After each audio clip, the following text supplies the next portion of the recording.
¿Qué es lo que hacemos con la ropa esta? Con la ropa esta lo que hacemos es, efectivamente, materializando un poco la acción, es entregarla a gente que está necesitada y sin recursos, a través de las Cáritas parroquiales, que es desde donde nosotros recibimos a la gente.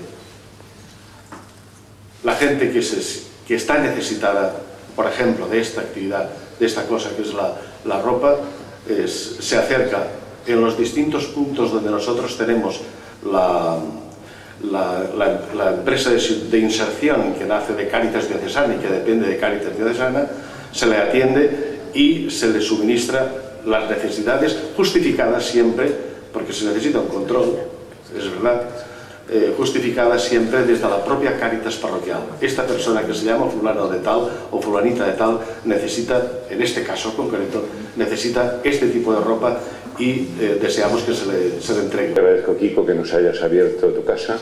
Somos el único municipio, se lo tengo que decir, que tenemos firmado un convenio con el Levante, porque allí también sabemos de fútbol y saboreamos el buen fútbol, y nuestros mejores jugadores pues vienen a esta casa.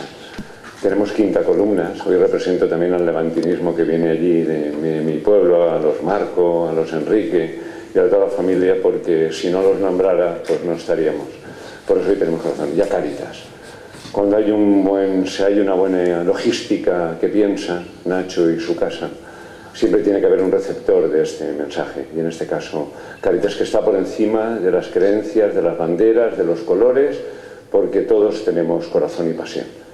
Y entonces pues también agradecerle a Cáritas que haya abierto. El Levante lo único que tiene que hacer es dar las gracias, y las gracias de corazón, y las gracias porque nos habéis permitido llevar a cabo una vez más ese ideario nuestro de poner al servicio de la sociedad, poner al servicio de los más necesitados este escudo.